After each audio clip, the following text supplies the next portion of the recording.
So next up, he's tall, he's handsome, and he's hiring.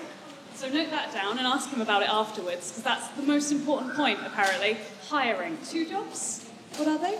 A community, social media and content manager. Social media and content manager. And just a general marketer for Noise at Monkey.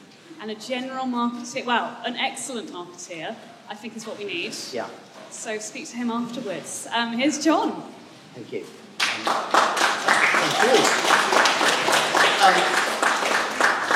I've asked Georgia to say that I was tall and handsome, and the funny thing was, as she said, yeah, okay, I'll say that, and we all thought it was a joke. You walked by us and I'm like, oh, I'm not as tall and handsome as that guy, and then you're the host. So I'm short and ugly, but I am hiring. So, yeah, thank you for reminding me that I need to say that. If you feel like you'd have fun doing this stuff that we're about to go through, or maybe marketing automation, or if you're good at HubSpot, or if you're good at social media, I mean really good, not just you do good on your own Instagram. That's everybody can do that. I want somebody who can do it for boring brands. If any of those apply to you and you'd like to work for an arsehole like me, I'd be delighted to have someone nice interview you. Right, so I'm going to do lots of kind of walking about because I didn't prepare any slides. I felt that you're going to sit through loads of slides today. And I do this a lot, and I felt that what we could do is do a live takedown of someone's website, because we're going to tell you how to write blogs that rank on Google, and we're going to tell you how to write blogs for your business that rank on Google, not, pictures of your puppy and stuff like that. That'll rank. We're going to tell you how to write blogs that work for your website to deliver traffic to your website. So before we get on to all of that, I want to talk to you a bit about the basics of search engine optimization, SEO, and where it fits. And I'm going to be talking about Google. If anybody's marketing to China or Russia, well, if you're marketing to Russia, probably don't. If you're marketing to China, this doesn't apply so much because obviously it doesn't work there, and any place that Google isn't allowed. I'm not talking about Bing because hardly anybody uses it. In fact, show of hands, who uses Bing? Yeah, see? That was a no one for you in the front. So, before I start this, we did get a round of applause earlier, but I think we should give Dave and everybody who set this up a really big round of applause for dragging some actually good speakers from the rest of the world down to Plymouth, and being a lovely host, and apparently knowing every one of you by name. So, yeah, thanks, Dave, for doing this, because it is much needed outside of the big cities. Oh, look at my face. Right. What am I doing? Oh, yeah, talking to you about SEO. Right, so SEO has, for me, it has 3 core bits. Oh, by the way, apply your bullshit filter, because everybody who talks about SEO is likely to be a charlatan. I set my business up to make it so that the world was more protected against digital charlatans in SEO, but I've been in it so long, I may well be spouting bullshit, and you should apply a bullshit filter. Anything that feels morally corrupt or against your moral compass, think about whether or not I'm telling you the truth, and definitely apply that to any web developer or SEO that you need in future, because we're all absolutely full of it. So, SEO for me has 3 key elements. We've got the technical capabilities of your website. Google likes highly efficient, fast, usable websites, and we'll go through how it finds that out. We've got the content on your website. So, is that relevant to what your users or your potential customers are searching for? And then we've got the authority of your website.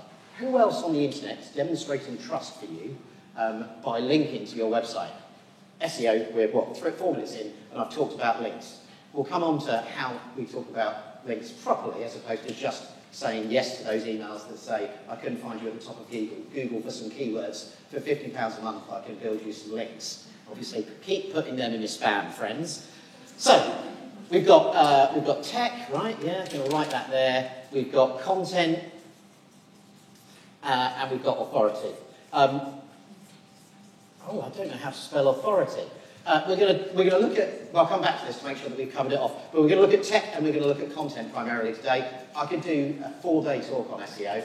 I could also do a 5-day talk on lowland sheep production, but there's not so much demand. That only works if you know that I was a shepherd once. I was a shepherd who did a setup. I used to be a shepherd. I could do a 5-day talk on lowland sheep production. Oh, you're right. Do I need to use something else? I was told there was a mic problem. What?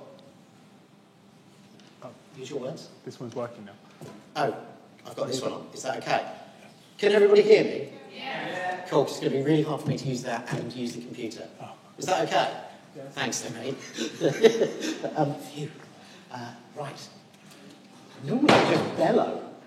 Right, so, but before we get into that even, this is a perfect circle because I'm a genius and I can just do that. And this is what we describe. Anybody read the book by, sorry about this, Katie, for me to bring this up again. She's heard me talk about this book millions of times. The book called Good to Great by Jim Collins.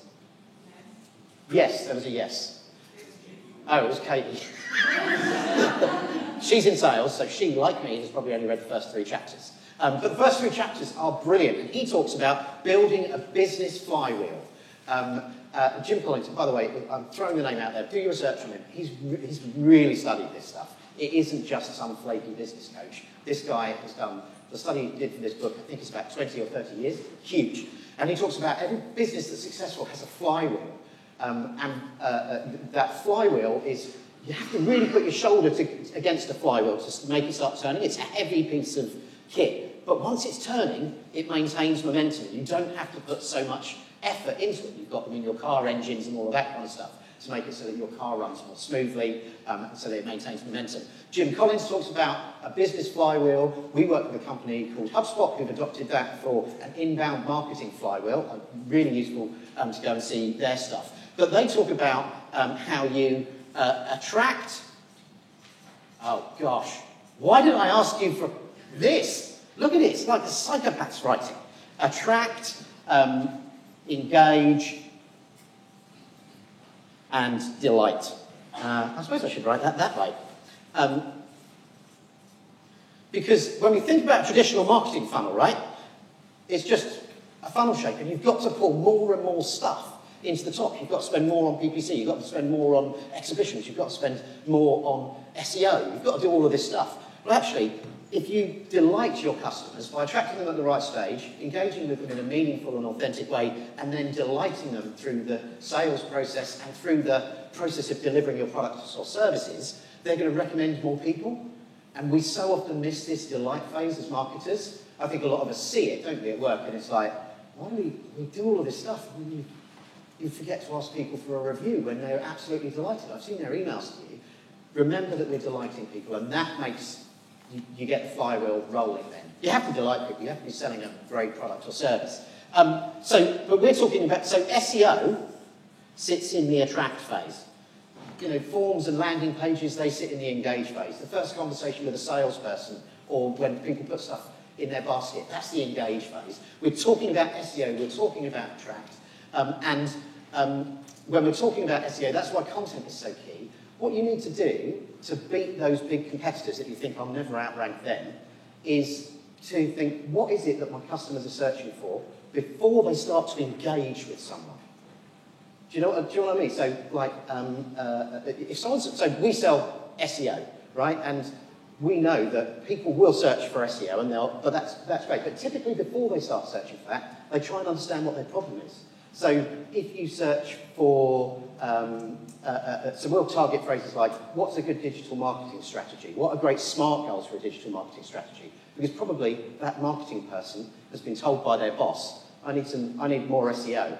Oh, well, what do you need it to look like? Well, I need you to double the traffic. Okay, well, how do I do that? Let me go and search for how I set better SMART goals. Has my analytics broken? That's the other thing that people who want SEO are looking for first, because suddenly their traffic's dropped off a cliff, and they think, what's wrong with Google Analytics? It's either your analytics or it's someone's up your website.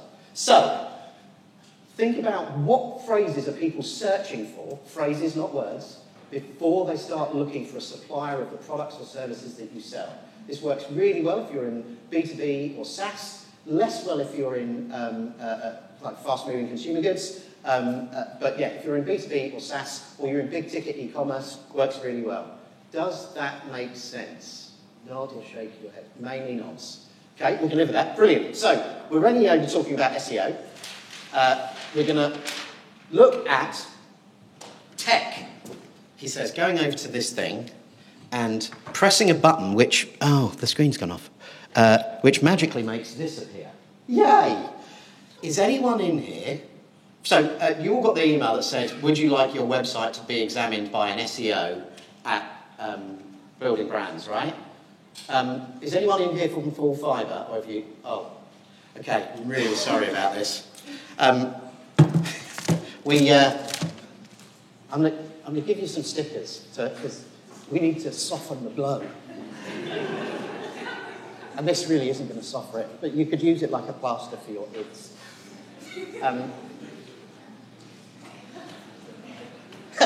There's a frisson of excitement in the room as they're like that. Yay!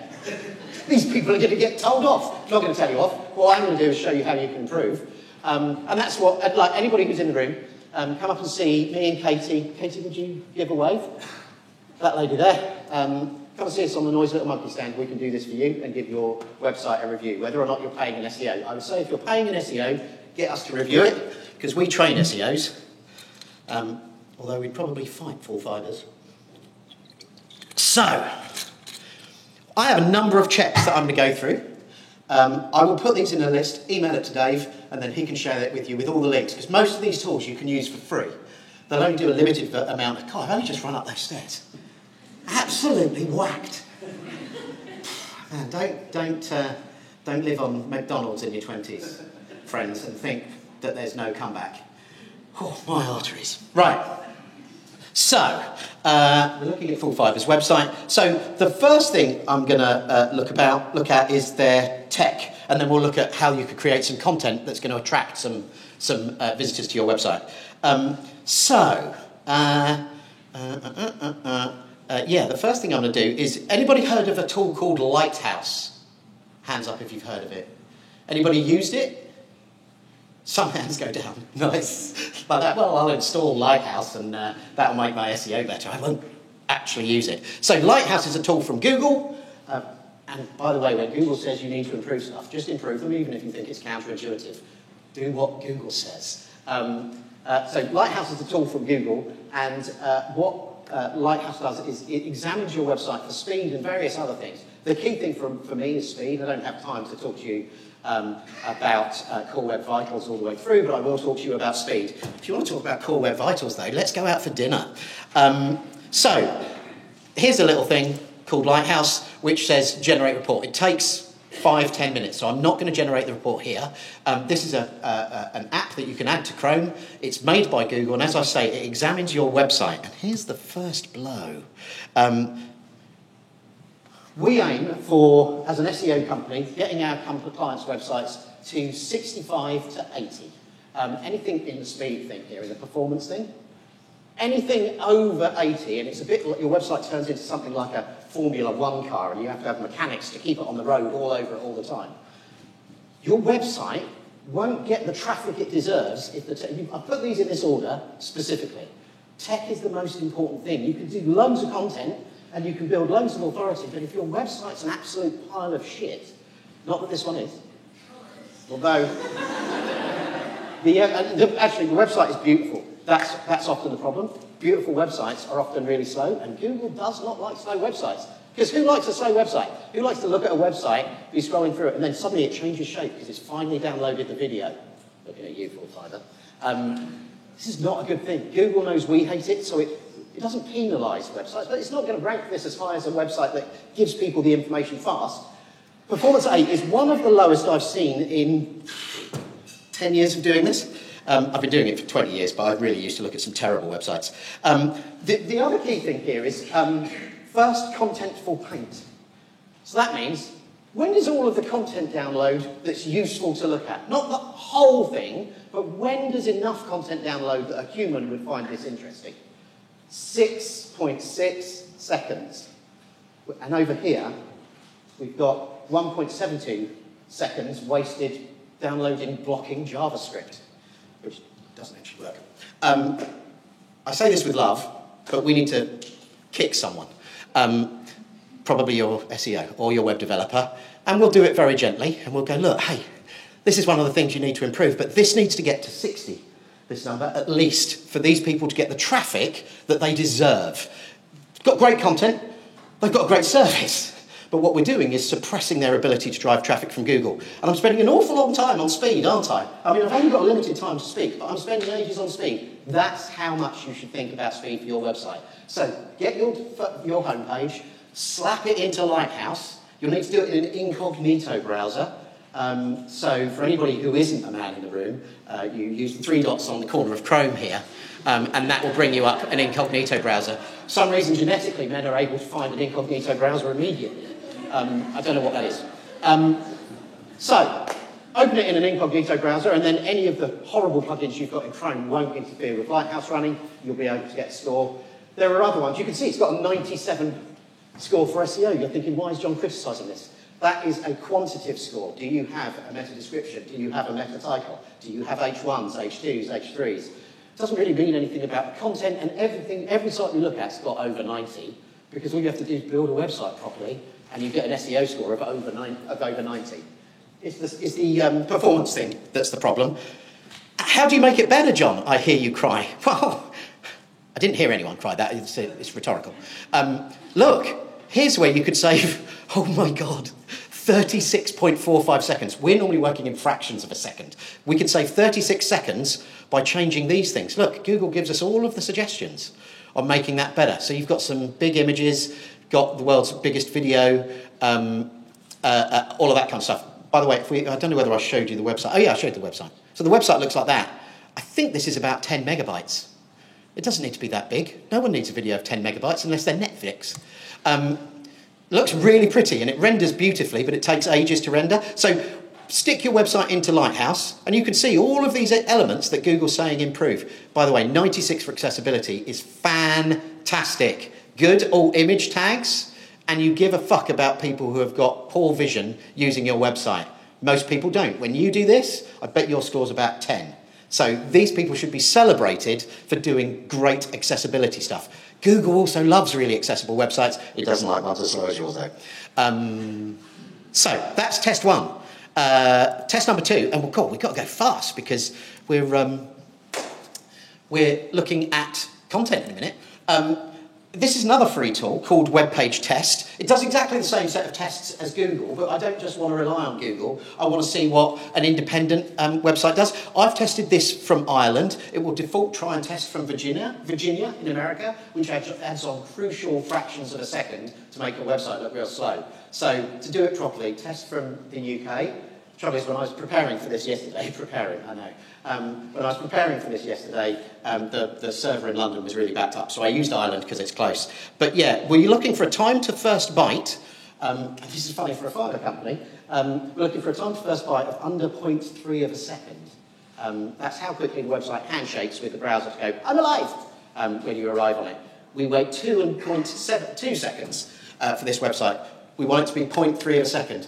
Most of yours will be above that, but it's something that you can begin to talk to your web developer about.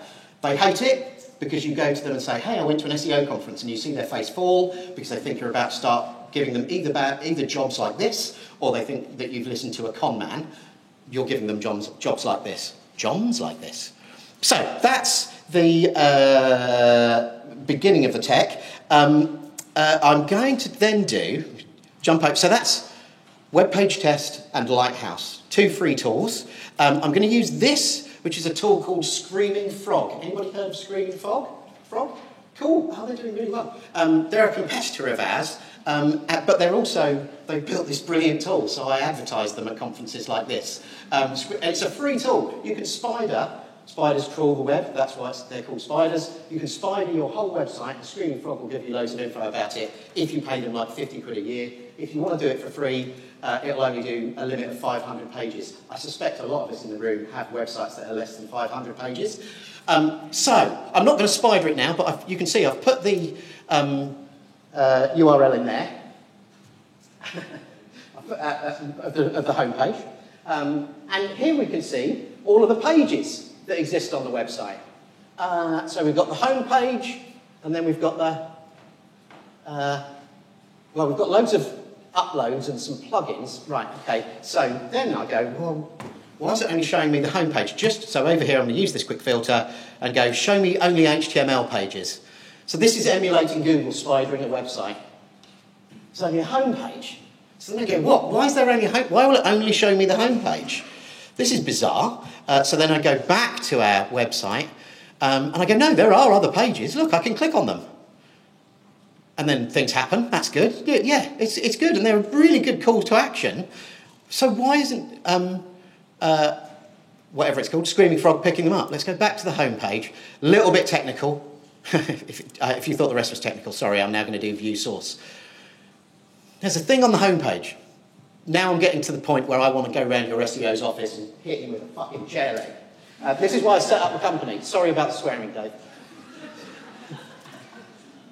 Some arsehole has put no follow in this thing. That robots thing is a thing that says to Google and all other crawlers, let's not out full fibre in this. If you're tweeting this, we see this happen a lot. It just makes me angry every time, and that's why I still have a job. When it stops making me angry, I'll do something else. But yeah, it says no follow. So robots, content equals no follow. It's saying to Google, hey, welcome to the homepage. Don't look at anything else. Certainly don't go and crawl the rest of the website. Thank goodness you've done some good stuff. Not you, but your web devs have done some good stuff. If I go back to the website, and the way I figured this out was if I crawled it on Screaming Frog, I could see it as long as I didn't start with the homepage. So if I go to products, for instance, if I view the source in there, it doesn't have that no follow tag. So when your web developer launched this website, they left no follow in there because they didn't want Google to find the in progress one, I guess. I've never seen a homepage no followed. It's normally no indexed. Terribly dip move to leave it in there because it's the most important page on your website, right? Signposts, everything else, all of the important stuff. You're saying to Google and users, these are the most important pages. And in this case, we're not. But on here, it's not on all of these pages. So it's only on the homepage, lads. So you only need to fix it on there. It'll take you 2 minutes and then begin to beat them. I'm advocating physical violence. Of course, I shouldn't do that and wouldn't. But if you want me to get some guys around there.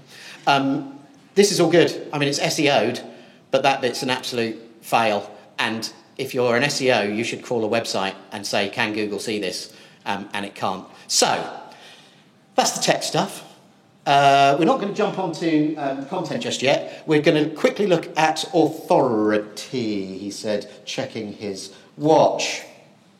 Oh, no, we're not. I'm going to quickly look at this. So, the other thing to do is go... if you can spell in front of about 110 people, then everything's better, but I can't. This is Google and Bing, and pretty much every search engine that's worth its salt, asks you to have this file, robots.txt, in the root of your website. So go and type that into your domain. /robots.txt. It should in there contain a link to your sitemap. Well done, SEOs. You've both got the robots file. So I did 10 tests. Yours was one of the 2 that had this file. So again, well done. So it leads to this file. People think that sitemaps should be like pretty HTML things. If I copy and paste this, put it in there, this is what a sitemap should look like. So you can see all of the pages linked here. So thankfully Google is spidering these because it's finding robots and it's finding the sitemap. But we don't want that no-follow thing in there. That's suppressing everything else. Does that make sense to everybody, broadly? Anybody really stuck on it? Anybody... No, I'm not going to ask the next question because it's like... Anybody nervous about putting their hand up about saying they're really stuck on it? Because we'll be here for months. Robots and sitemap all works well. These are all the other ones I was looking at. So that is the tech stuff. We're now going to look at links. So a quick word on links. Let's get rid of this because that brings me shame. Is it over here? No. Sorry, everybody. Just going to Alt-Tab through some stuff. I've closed it. Have I closed it? What the hell, John Payne? Oh, that's embarrassing, isn't it? Well, don't worry, everybody. I'll just log back in. Majestic.com. So, by the way, there are other competitive tools to the ones I'm using. These are just ones I've been using forever. I wonder if I saved it. Compare domains, summary, no. Okay, so fullfibre.co. So in Majestic, just put your root domain, not the HTTP bits, all of that stuff at the front, not all of the pages at the end, not the /, just the domain, and then compare it to one of your key competitors. Majestic will actually suggest your competitors here. It's not doing it for me right now. I'm going to put in us because that's how I compared everybody when I did this. And anybody who submitted it, by the way, I'm going to send you a video with a similar takedown. It's just Full Fibre is the most entertaining. And then hit search or just freeze. Yep, just freeze. We'll come back. So what now? Oh, thank you. Who's that? Who said that? Oh, well done, Katie. Katie does these audits as well. Your JavaScript's off, you dickhead. Now I'm comparing example.com. Full Fibre. Talk amongst yourselves. Did you get nice compliments? Who got nice compliments? Nods? Yeah, I didn't. John Thornton from Innocent Smoothies told me that my shirt looked like it would make a nice tablecloth. That's his idea of a nice compliment. He is funny, but also he's hurtful. Right, so what I want you to look at, real quick, is the trust flow and the citation flow. Trust flow is the amount of relevant, trusted domains that point at you. So Majestic crawls all of the web, just like Google does. But what it looks at is the authority of the pages, and the authority is calculated by how many relevant, trusted websites, not Australian water filters, unless you sell water filters in Australia, like building brands might link to Noisy Little Monkey through our bio. That kind of makes sense. But if we had no relationship with building brands and we've never sponsored, that kind of looks a bit dodgy. Just think of it like that. That probably isn't the best example for what looks dodgy, but yeah, no juvenile, no guns, no porn. And that's what most of those people who are selling you links are going to get links from. So don't buy links. Work on creating content and relationships that enable you to build and acquire really cool links from other websites. That's trust flow, and citation flow is the number of them. So Google broadly looks at a similar thing. It doesn't share this algorithm with us, but we know that it's trusted, how many trusted websites link to you, and how trusted are those websites themselves. Most trusted website on the internet is probably the Daily Mail. If you want a link from that, leave the room, but everything else, get a link from. So you can see that I was looking at Full Fibre thinking, if you're paying for SEO, they've not done anything tech. I don't think they're doing anything content, so maybe they're helping you do lots of digital PR that's acquiring you loads of links. I'm comparing it with Noisy Little Monkey because we don't actively build links. We just sit here and do this stuff and publish cool content. And looking at the number of, or the citation flow and the trust flow, and the number of referring domains linking to us versus our friends at Full Fibre in the last 3 months, we're getting loads more and we're not making any effort. So again, if your SEO is reporting on stuff, take a look at that tech stuff, take a look at the links that they might be building and see whether or not they're trustworthy, but also see the volume of them, because they should be doing digital PR, so it's trustworthy links, and we're just not seeing a great deal here.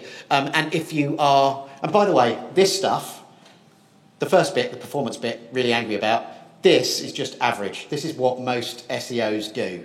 They tell you they're doing stuff, they give you reports that are lots of different colour green pie charts, and you have no idea what's going on. If we can help you, this is why I'm doing this talk. I want to help you educate yourself so that you can come back to your SEO or your web developer who claims to do SEO and go, look, I think these things are important. Can we work on those? Let's see how they react. Often they just walk off and don't call you again. So make sure you've got a backup of your website, because it does tend to upset them when you present them with best practice. So we've looked at links. We've looked at, so links being authority. We've looked at, oh, by the way, social media mentions isn't authority. It will give you a nice spike. Social media mentions is a bit like cocaine, whereas good background links is a bit like drinking coffee every day for the rest of your life. You get a longer high. You might need more of them, but cocaine is real quick. I don't know whether anybody's ever taken it, but it gives you a very quick buzz. I'll give them to understand. Speed I'm speaking and the amount of the conversation I'm holding, I feel like I might have done a couple of lines before I came in. I didn't, because this isn't real marketing. like where we're coming up with adverts. This is just tech. Content. And then you can go, everybody. Right, so one of the things we look at, and full fibre, I'm going to use you again because you're an exemplar of not quite getting it right. And I will buy you dinner, I think, or at least lunch, because you've been ever so sporting and not come down here and kick me in the nuts. Although the nut kicking is available at the Noisy Little Monkey stand, and you can sell tickets. So on here, I just found it quite difficult to find blogs, and this is common across most websites. You want news and you want blogs and all of that kind of stuff. And remember, we go back to this, attracting people based on what they're asking before they're looking for your service. Chaps at Full Fibre, do you sell to not to the likes of me, obviously, because I've just been unpleasant, but do you sell to like businesses, or do you sell to huge ISPs who then deliver your stuff? So it's quite funny actually, because boss named the business after technology. Yeah. I realised the big issue in that for every other purpose, especially your Fibre Heroes, which is our B2C brands. This is just our business to business. We've kind of ignored this for at least the last 9 months now. Right. With an agency to media or to your website. Right, okay. It's not the same agency building your B2C one, is it? No. Phew. Good, that tells me that you probably knew quite a lot of the stuff I was about to tell you. Okay, so this is really like selling to my ISP. So if I buy from a company called Gradwell, maybe, you sell the fibre services to them.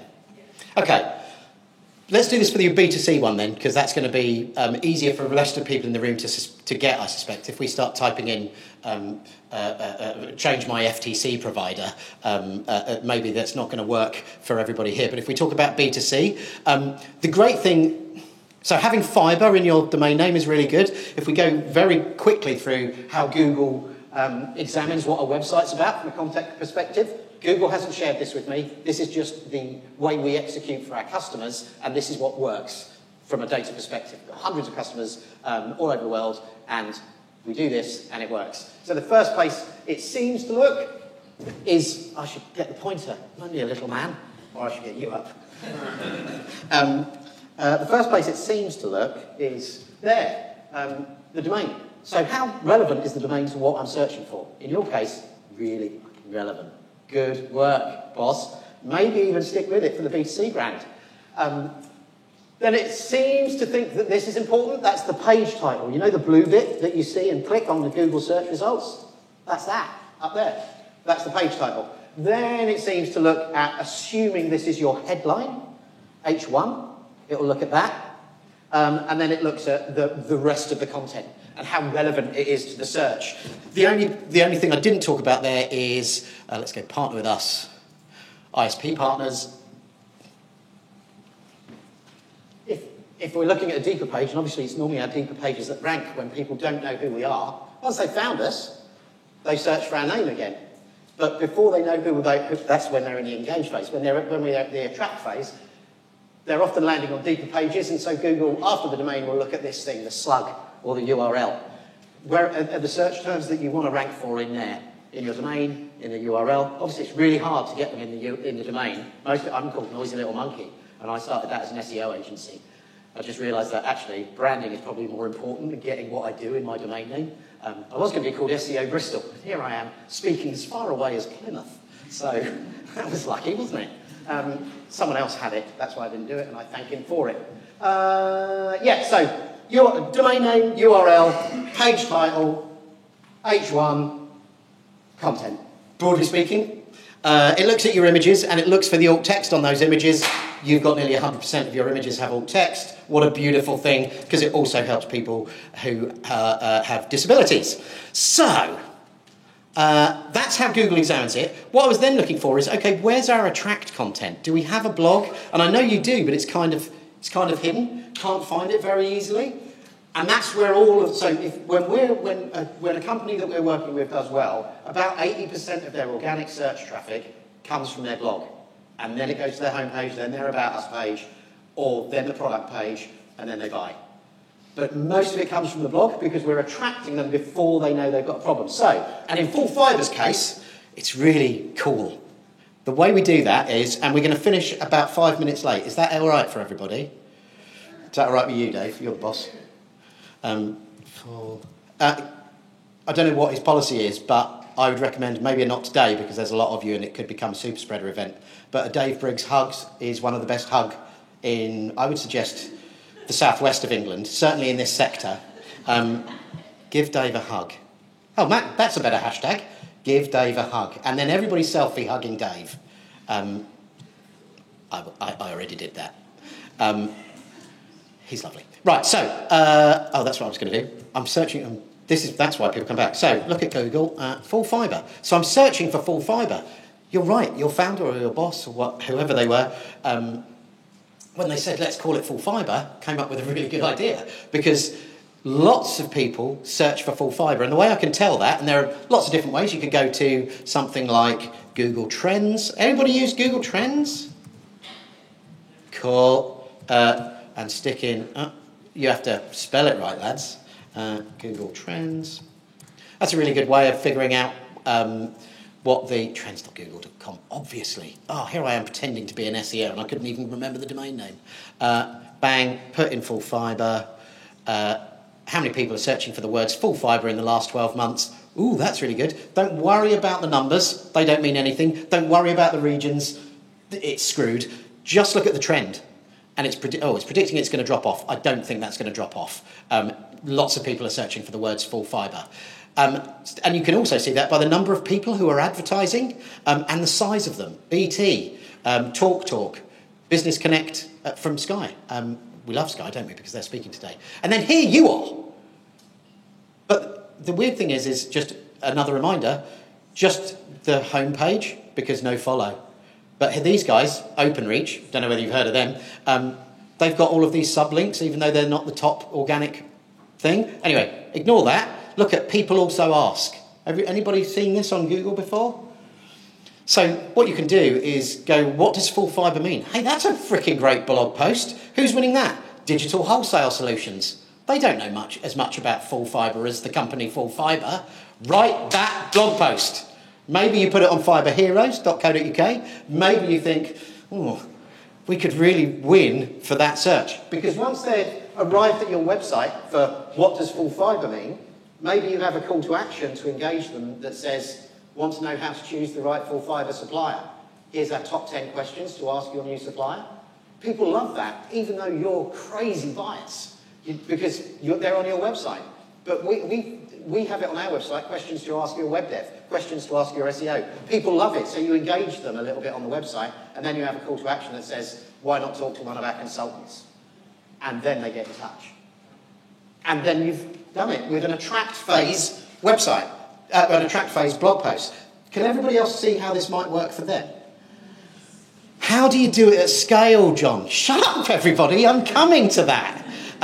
There's another version of this called Also Asked. I love to use Answer the Public. You get some free versions of this on Answer the Public. So when we searched for full fibre, and there are all of these questions, and then down at the bottom, if this search has a bottom, there are all of these other ones. Answer the Public scrapes that data for you and creates the questions that people are asking. So I'm going to put full fibre in again, and I wouldn't have picked on you if your website wasn't so easy to do this with to make a demonstration. I would have quietly taken you to one side and gone, guys, it's really bad. But this is great because there's so much latent opportunity just waiting here for you to go and fucking crush OpenReach. That'd be good, wouldn't it? Let's go crush them because they're massive. Hi, no, you can come in. Come on in. Ladies and gentlemen, Beyonce. Sorry. Who is on next? Is it Beyonce? No, I don't think it is. Sorry, lads. This has gone and scraped Google. It's put full fibre into Google, and then it's put in some questions before it and seen what the suggestions are. So it's added can full fibre, when full fibre, why full fibre, which full fibre. So we've got what does full fibre mean? The darker green this circle, I know you probably can't see the exact words, but the darker green this circle, the more volume there is for that search. And these searches, if you go and do this on Google Keywords Planner, which uses all of the data from Google AdWords, and if you do it on SEMrush or something like that, Those are great, but it's only showing you the volume for words that people are bidding on. Most people are bidding on engage level words.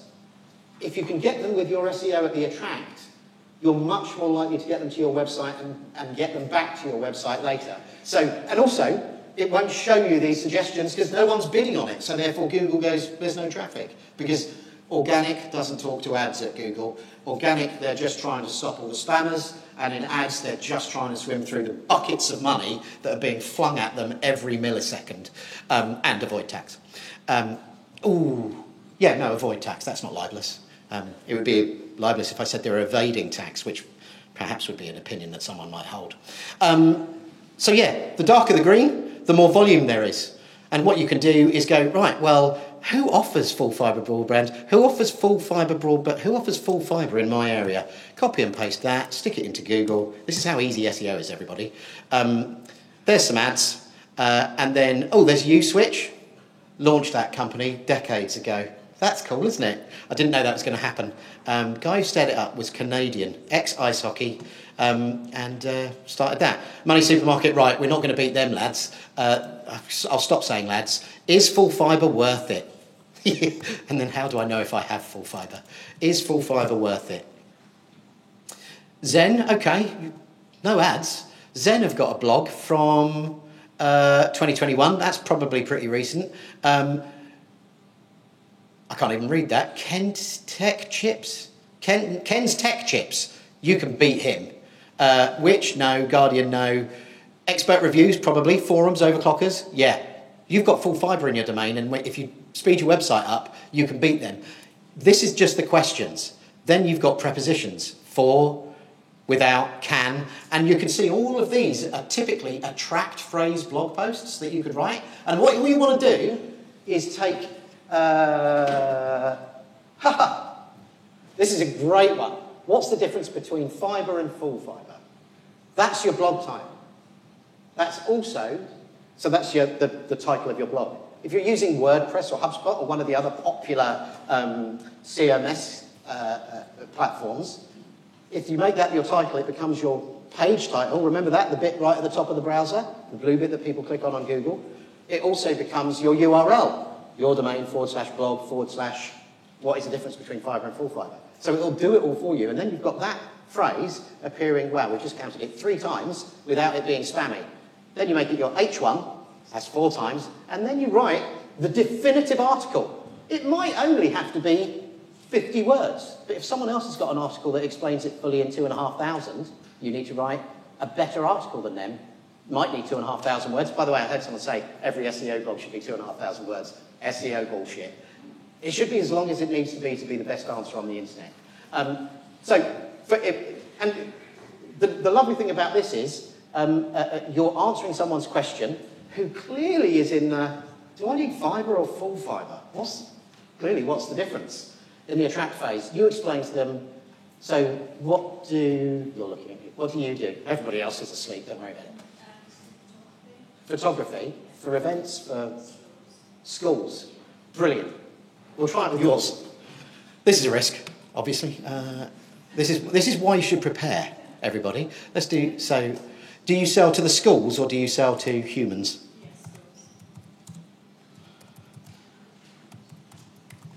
Look at the little robot watching me type. Isn't it good? School photographer. I'm a bit worried about some of these questions. Why did the school photographer make me... No, I'm from the 1970s. How much do school photographers make? Let's not write a blog post that answers that one. That just encourages the competition. Best Photography Schools UK. School Photographers UK. Best School Photography Company. So your blog post might not just be best school photography company. That feels a bit self-serving. But how to pick the best school photography company. That would be a really good one. How long does school photographer take? That's an interesting one. That's someone who isn't talking to their current photographer and is going, maybe I need to find, they take ages, or maybe they're really quick and the photos aren't very good. But if you write, how long should it take? And you say, well, each student takes this long and we spend extra time to make them smile and, so that we can redo it. And you'll get the photos back within 10 days or a God, it's not that long, is it? It's moments nowadays, I suspect. But if you answer that question, you'll drive traffic that is at the attract phase from school people, and they'll go, oh, okay, so it takes you 2 days to do 4,000 kids. I don't know how children work, by the way, I don't have any. Wow, you'd be flying, I suspect. So it takes you X amount of time to do X amount of kids. And then the next thing might be how to choose the best school photographer, how to encourage children to pose correctly, stuff you need to do to prep them so they're not all grumpy on the day. That's the engage piece, and then at the bottom of both of those posts, a little link that says, why not talk to one of our consultants about your school photography requirements? Boom! Hello, we've made some money from SEO, assuming you can talk to them. We've got more. We've got prepositions, who, for, what, without. School photographer prices. Oh, hello. What's the average price for school photographers in the UK? Or school photography prices, UK? Great blog post. Say what yours are, say what the average in the industry is. Can everybody kind of see how this might work for your business? Nods. I think my work here is done. I don't think we have time for questions because I've run 8 minutes over. If you've got questions, come see us at the Noisy Little Monkey stand. You can have some stickers, and that's it. Thanks, Dave.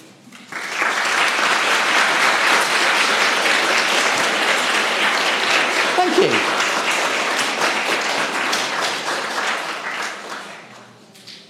And I'm hiring.